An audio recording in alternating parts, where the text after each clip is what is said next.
بسم اللہ الرحمن الرحیم۔ الحمد للہ رب العالمین۔ الحمد، حمد الگ ہے، الگ ہے۔ عربی زبان میں ال کا بھی معنی ہوتا ہے اور کئی ایک معنوں میں استعمال ہوتا ہے، لیکن عام طور پر جو ہے وہ کسی کامن ناؤن کو پراپر ناؤن بناتا ہے، یعنی کسی عام کو خاص بنا دیتا ہے، نکرہ کو معرفہ کر دیتا ہے، خاص کا معنی دیتا ہے۔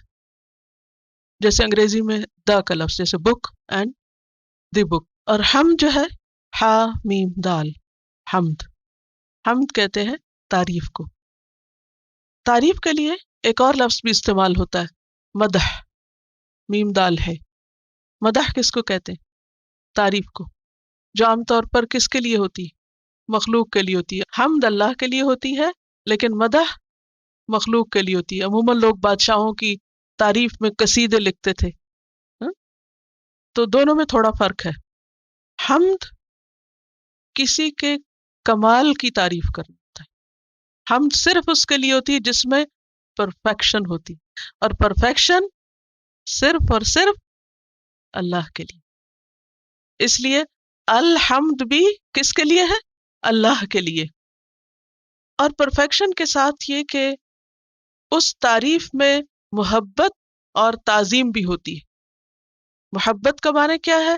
لو، اینڈ تعظیم، رسپیکٹ، کسی کو بڑا سمجھنا۔ تو حمد کا کیا معنی ہوا؟ تعریف کس پر؟ اس کی پرفیکشن پر۔ کیسی تعریف؟ جس میں کیا ہو؟ محبت اور تعظیم ہو، رسپیکٹ ہو، اس کو کہتے ہیں حمد۔ کس کے لیے؟ للہ، اللہ کے لیے۔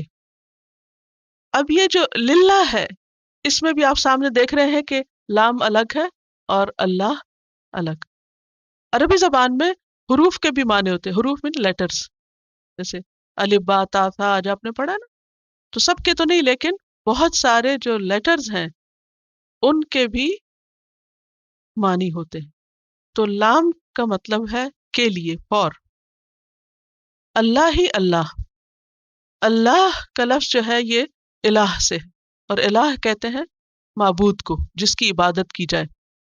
ویسے الہ کا معنی ہوتا ہے عربی میں حیران کر دینا، اور مألوہ وہ چیز جس پر انسان حیران ہو جائے، جس میں عقل گم ہو جائے۔ اللہ سبحانہ و تعالی ایسا معبود ہے کہ جس کو ہم نہ دیکھ سکتے ہیں، لیکن اس نے اتنا کچھ بنا رکھا ہے، اس کی اتنی زیادہ کریشن ہر طرف پھیلی ہوئی ہے کہ جس کو دیکھ دیکھ کر ہماری عقل گم ہو جاتی۔ پہلے آپ لفظ سمجھ لیں، پھر حیران پریشان ہوں گے۔ اس سے پھر الہ کا مطلب سمجھ آتا ہے کہ واقعی وہی معبود ہے، وہی حمد کے قابل ہے۔ تو الحمد للہ، ساری حمد، خاص حمد، تعریف صرف اللہ کے لیے ہے۔ اس کا کیا مطلب ہے؟ کسی اور کے لیے ہمیں تعریف نہیں کرنی چاہیے، کسی کی تعریف نہیں کرنی چاہیے۔ تعریف کرنا منع ہے، آپ کو اپنے بچے کی تعریف نہیں کرنی چاہیے، ہاں؟ ہم تو یہ کہہ رہے ہیں ساری تعریف اللہ کے لیے اور خاص تعریف اللہ کے لیے، اور ابھی ہم کہہ رہے ہیں کہ پتہ نہیں بچوں کی تعریف کرنی چاہیے نہیں، یا کسی کی بھی خوبی کی تعریف کرنی چاہیے نہیں، یا اللہ کے سوا کسی اور میں کوئی خوبی ہے بھی یا نہیں۔ فرق کیا ہے؟ What's the difference? اللہ کی ذات کیسی ہے؟ پرفیکٹ، لہٰذا اس کی تعریف بھی کیسی؟ پرفیکٹ۔ اللہ کی باقی مخلوق میں بھی خوبیاں ہیں۔ ایک پھول کو دیکھ کے اس کی تعریف کریں گے یا نہیں؟ آسمان کا اچھا رنگ دیکھ کے تعریف کریں گے یا نہیں؟ کسی انسان کو دیکھ کے، کسی بچے کو دیکھ کے، ہم دن میں پتہ نہیں کتنی دفعہ تعریف کرتے ہو۔ تعریف کرنا اسلام میں منع نہیں ہے، لیکن مخلوق کی تعریف ویسی نہیں جیسی اللہ کی تعریف۔ مخلوق کی تعریف بعض اوقات صرف ایک وقتی جذبے کے تحت بھی ہوتی ہے، حقیقی نہیں ہوتی۔ بعض لوگ تو جھوٹ بھی شامل کر لیتے ہیں تعریف، بٹرنگ کرنا، چاپلوسی کرنا، خوشامد کرنا۔ یہ سارے لفظ کہاں سے آئے؟ ان کی کوئی حقیقت ہے نا؟ ہاں؟ یہ سب بندوں کے لیے اور دنیا کی چیزوں کے لیے تو ہو سکتا ہے، مگر اللہ کے لیے ایسی کوئی چیز نہیں۔ وہاں کیا ہے؟ حمد۔ اور حمد کیسی تعریف ہوتی ہے؟ جو کسی کی پرفیکشن پر ہو اور اس میں محبت اور تعظیم ہو، کوئی جھوٹ نہ ہو، کوئی مبالغہ آرائی نہ ہو۔ دنیا میں ایگزیجریشن بھی ہوتی ہے نا، بعض اوقات کوئی اتنا قابل نہیں ہوتا لیکن ہم ضرورت سے زیادہ اس کی تعریف کر دیتے ہیں، حالانکہ وہ اس کے قابل ہی نہیں ہے۔ ہاں؟ ایسا ہوتا ہے نا، لیکن اللہ کی تعریف ان سب سے مختلف ہے۔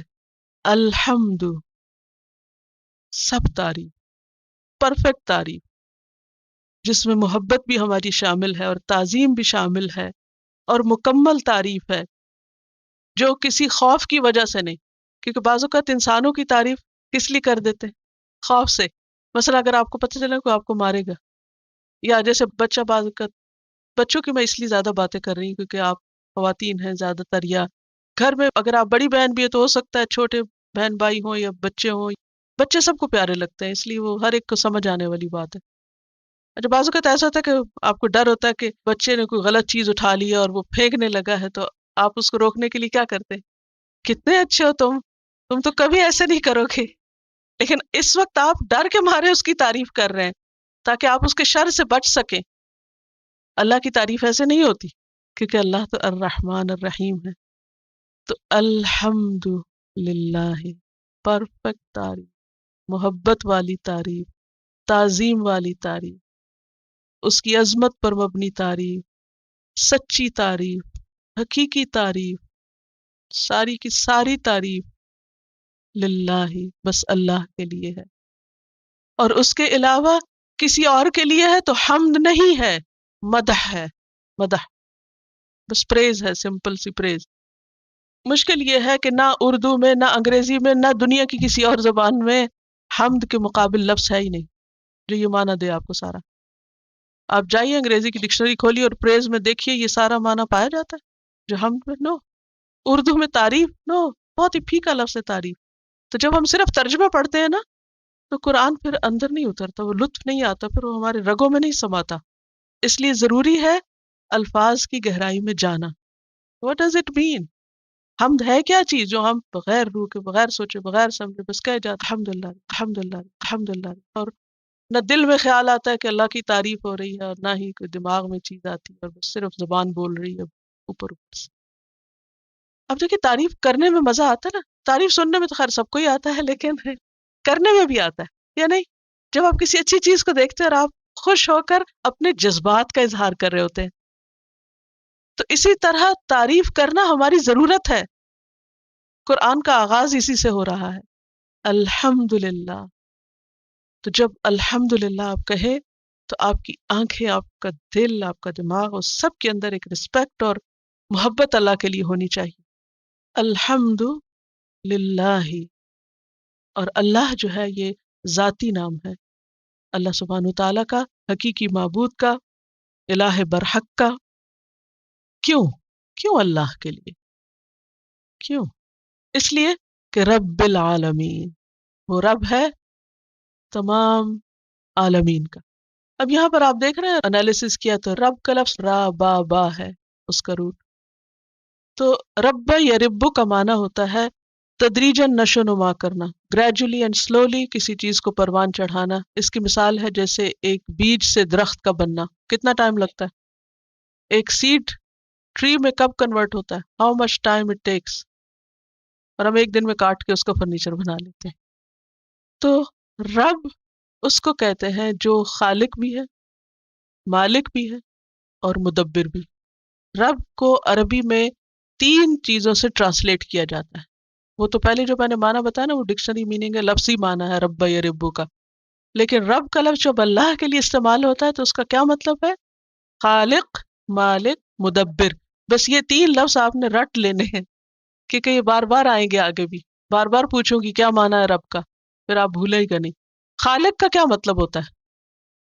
پیدا کرنے والا۔ مالک، اون کرنا، کسی چیز پر پورا اختیار رکھنا، اس پر قابو پانا۔ اس کتاب کی میں مالک ہوں، آپ لیں تو صحیح، یعنی میرا اس پر اختیار ہے، میں چاہے تو اس پر رنگ رنگ سے لکھوں، جو مرضی کروں۔ تو خالق جو کریٹ کرتا ہے، بناتا ہے، مالک جو پھر اس کو اون بھی کرتا ہے، اور مدبر جو پلان کرتا ہے، پلانر۔ سارے امور کا۔ اللہ نے کائنات کو پیدا بھی کیا اور اون بھی کرتا ہے، اور ان سب کو چلا بھی رہا ہے، اس کی تدبیر بھی وہ کرتا ہے، اوپر سے نیچے تک، آسمان سے زمین، زمین سے آسمان تک، ہر چیز کی تدبیر وہ کرتا ہے، چاہے بارش برستی ہے یا نہیں، یا ہوائیں دائیں کو چلیں گی بائیں کو چلیں گی، کیا ہوگا کیا نہیں، سب اسی کی پلاننگ ہے، میری اور آپ کی نہیں، نہ کسی اور انسان کی۔ لوگ ہمیں ویدر فور کاسٹ تو بتا سکتے ہو، مگر اس ویدر کو تبدیل نہیں کر سکتے۔ اگر کوئی مصیبت سر پہ آ رہی ہو، سیلاب آ رہا ہو، تو اس کا کوئی علاج نہیں ہے ان کے پاس۔ ربا یا ربو، ربن کا معنی ہوتا ہے آہستہ آہستہ کسی چیز کو پروان چڑھانا، لیکن رب کا لفظ جب اللہ کے لیے استعمال ہوتا ہے تو معنی ہوتا ہے خالق، مالک اور مدبر۔ رب صرف وہی ہے، اللہ ہی ہے، اللہ ربنا، کیونکہ کوئی اور انسان ہمارا خالق نہیں، نہ وہ ہمیں اون کرتا ہے۔ اب لوگوں کا حال کیا ہوتا ہے، تھوڑا سا ہم پر احسان کر لیں تو ہم کو اون کرنے لگتے کہ ہمیں ہر کام کی انہی کی مرضی سے کرنا چاہیے۔ نہیں، ہمیں ہر کام صرف اللہ ہی کی مرضی سے کرے، کیونکہ وہی بس ہم کو اون کرتا ہے۔ رب عربی زبان میں عورت کے لیے ربۃ البیت کا لفظ آتا ہے، ربۃ البیت، یعنی عام انسانوں کے لیے بھی یہ لفظ عربی زبان میں پہلے سے استعمال ہو رہا تھا۔ عورت کو ربۃ البیت کیوں کہتے ہیں؟ کیونکہ مینیجر ہے گھر کی، تو وہ اس کے لفظی معنوں میں ہے، اور اس کی مینجمنٹ ناقص ہے، جبکہ رب کی مینجمنٹ جو ہے اور اس کی پلاننگ اور اس کی کریشن جو ہے وہ ان لمیٹڈ ہے۔ دیکھیے ہمارا حال کیا ہے، ایک گھر کو چلانا ہے مشکل، ایک دن سب ٹھیک کر کے رات کو ہر چیز اپنی جگہ پہ رکھ کے سوتے ہیں، سب ٹھیک ہو گئی، سویرے اٹھتے ہیں پھر وہی حال ہوتا ہے، جتنا مرضی پلان کر لیں، جتنی چاہے گھرداری سیکھ لیں، جتنا چاہے وقت لگا لیں، کچھ نہ کچھ گڑبڑ رہتی ہے، کچھ نہ کچھ چھوٹ ہی جاتا ہے، سارے ٹاسک پورے نہیں ہو پاتے۔ لیکن اس کے مقابلے میں اللہ سبحانہ وتعالیٰ کے لیے جب رب کا لفظ استعمال ہوتا ہے، تو آپ دیکھیے کہ وہ سورج کو اپنے وقت پر نکالتا، ہم خود نکلنے میں لیٹ ہو جاتے ہیں، بچوں کو بھیجنے میں لیٹ ہو جاتے ہیں، لیکن اللہ سبحانہ وتعالیٰ وقت پر سورج نکالتا، وقت پر غروب ہوتا ہے، ہر چیز اپنی اپنی جگہ پہ چل رہی ہے، اسی کے حکم کے مطابق چل رہی ہے، اور جتنا کچھ اس نے پیدا کیا ہے، عام طور پر یہ ہوتا ہے نا گھر میں اگر ذرا مہمان آ جائیں اور زیادہ برتن نکل جائیں تو پھر دیکھیں عالم کیا ہوتا ہے کہ ان سب کو واپس رکھنے میں ایک مصیبت آئی ہوئی ہوتی ہے۔ لیکن اللہ تعالیٰ کی کریشن، میں یہ کمپیریزن اس لیے گھر کا کریں کیونکہ آپ لوگ گھر چلاتے ہیں، اور یا اگر گھر نہیں آپ میں سے کوئی چلاتا ہے تو کوئی بزنس چلاتا ہے، یا کوئی آفس یا اپنے ورک پلیس یا کسی بھی چیز جہاں بھی آپ کو مینجمنٹ کا کام کرتے ہیں، وہاں اس کی مثال کو آپ سامنے رکھیے، اور دوسری طرف اللہ سبحانہ وتعالیٰ کی پوری یونیورس کو، پھر آپ کمپیئر کر لیجئے، اپنے گھر کو دیکھ لیجئے اور اس کے سامان کو اور جو کچھ اس میں آپ نے رکھا ہوا ہے، اور اللہ سبحانہ وتعالیٰ کی پوری کائنات کو۔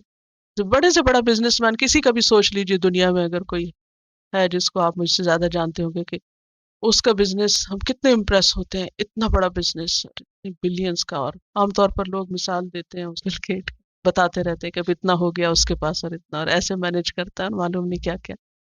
اس کو سوچ لیجئے، ایک طرف بل گیٹ کو سوچ لیجئے، اور دوسری طرف پھر آپ دیکھیے کہ اصل رب کون ہے، اور اصل مدبر اور پلاننگ کرنے والا کون ہے، اور چلانے والا، اور اس کی اونرشپ کیا ہے، اور دنیا کے ان لوگوں کی اونرشپ کیا ہے، اور ہمیں کس سے متاثر ہونا چاہیے، اور کس کی بات ماننی چاہیے، اور کس کی طرف رجوع کرنا چاہیے۔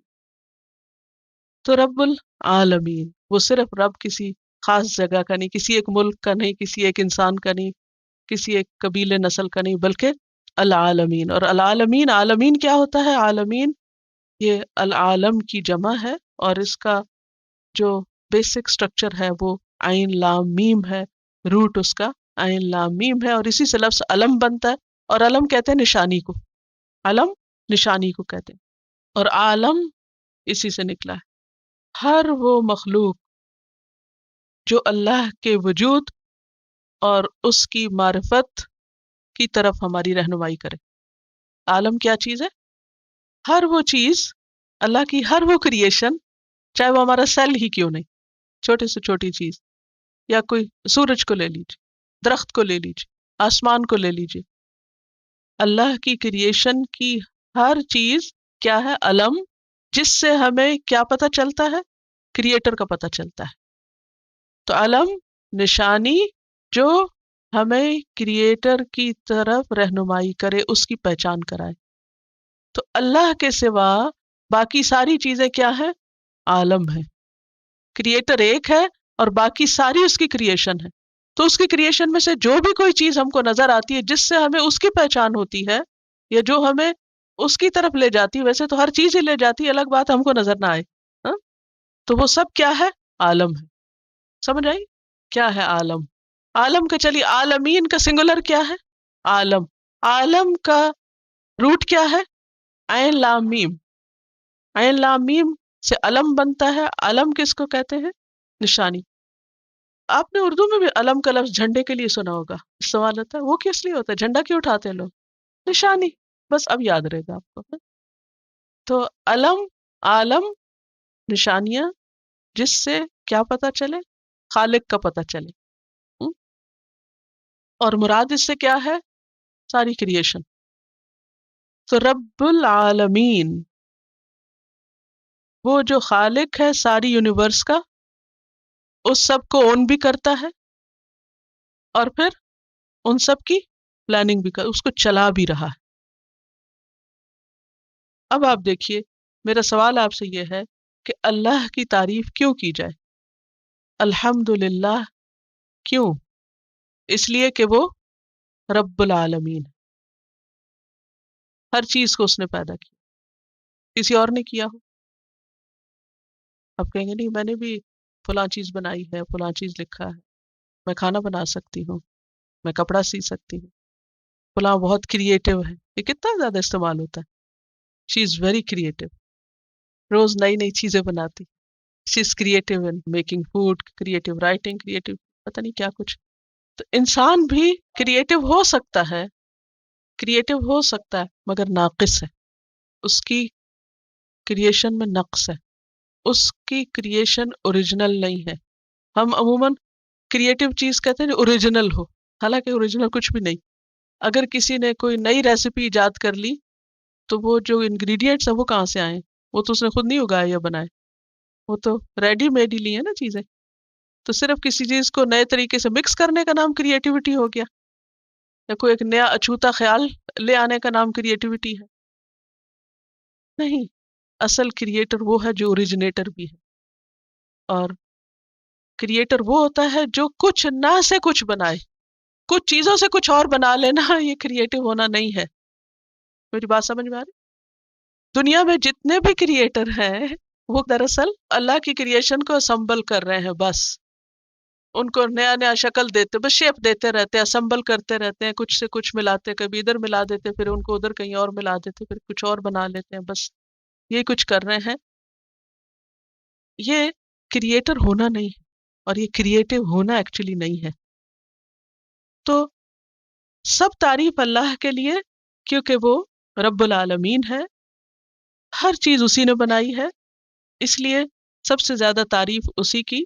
اس سے ایک بات یہ پتہ چلتی ہے کہ اللہ کے علاوہ جو بھی ہے، چاہے وہ پیغمبر ہیں، چاہے فرشتے ہیں، چاہے اولیاء اللہ ہیں، وہ سب بھی اللہ ہی کے بنائے ہوئے، وہ اللہ کے شریک نہیں ہیں، اللہ کے مقابل نہیں ہیں، اور اللہ کے محتاج ہیں۔ یا ایھا الناس انتم الفقراء الی اللہ، اے لوگو تم سب اللہ کے محتاج ہو۔ تو الحمدللہ رب العالمین، سب تعریف اللہ کے لیے ہے جو رب ہے تمام جہانوں کا۔